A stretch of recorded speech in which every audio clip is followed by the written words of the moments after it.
A year or two ago, I gave a speech on Uber. It was called Uber, Pro or Con. Most of you maybe weren't here, so I'll go over it a little bit. It just talks about pros and cons of Uber. Let's face it, they have an app. It's more convenient. Many people like Uber because it seems to be cheaper. Maybe the drivers were more friendly. I went over some cons that they don't really follow the law sometimes. Uber pretty much kind of does what they want because they're so powerful. And maybe the drivers, let's face it, they don't make so much money because there's so much competition. So where are we today? Maybe does anyone here use Uber once in a while? What do you think of Uber? GC? Awesome. Awesome, what do you like about it?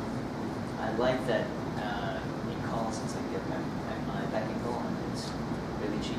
Really cheap.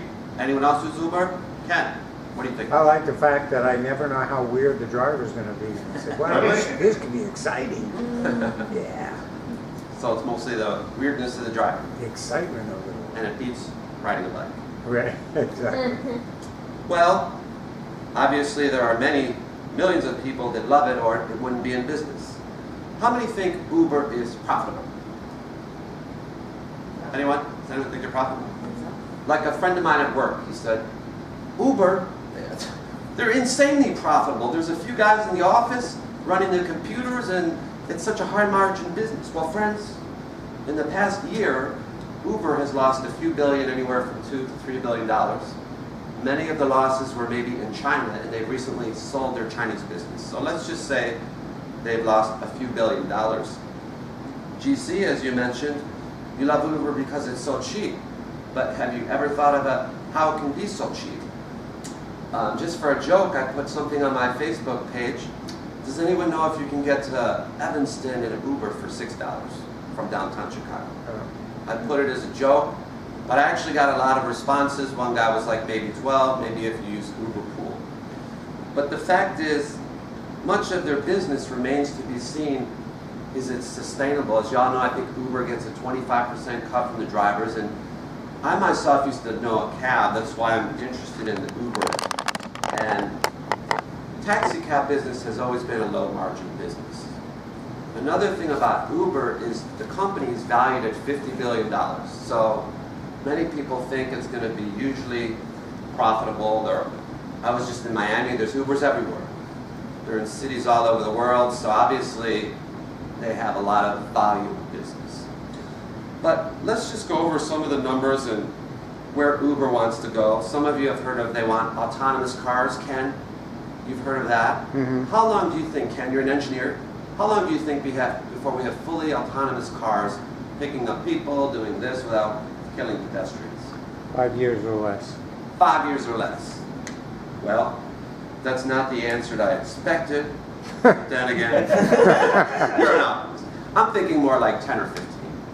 But 5 years, we'll go with 5 years, or we'll go with 7 years. So Uber, right now, they have $10 billion in cash. If they're losing a couple billion a year, say it kind of stays about the same for the next 5 years, they can make it to autonomous cars and possibly reap all the benefits. What they're trying to do is be like Netflix. We all know of them.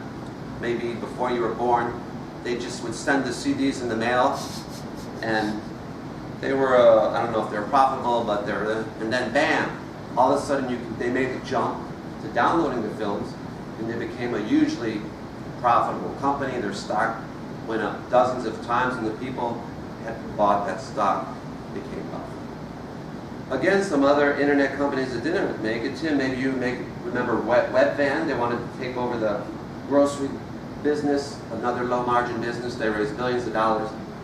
They went out of business. Other internet companies that failed, technology companies, AOL, Yahoo hasn't done well. So we all know Groupon. They're from Chicago. When they first came out, everyone was like, wow. I think they turned out an offer to sell themselves for billions of dollars, and look what happened to Groupon. Now they're in business, but they don't do that well. So obviously, the key with Uber is having these autonomous vehicles. Now let's think for a minute about the car in America, car culture. We all know car culture is ingrained in this country. Who here would want an autonomous car? People that drive, you're not helping me. Well, a few of you would like him, but the fact is, I keep bringing up Miami. I was visiting my brother in Miami. He's got a Nissan GTR, goes up to 180 on the highway. He would not want an autonomous car. The fact is, Americans love driving. And I have a feeling, even though in this room, the majority would like autonomous cars, I think there are many that would not want it. Where did this whole autonomous car thing come from? I think Tesla has said they're going to do it. Uber wants to do it, but the funny thing is, it just seems to be kind of jammed down our throats like this is supposed to happen. And it's funny how the public, how we look at things, it becomes where we believe it ourselves. We're going to have autonomous cars because it just seems to make sense. But does it really have to be that way? Can we really predict the future? Look what happened recently with the election, the Brexit election in England. Everyone predicted that they would stay and they left. No one predicted that Trump would win. We had financial crashes all the time in 2008. The fact is, many people predict one thing and something totally different happens.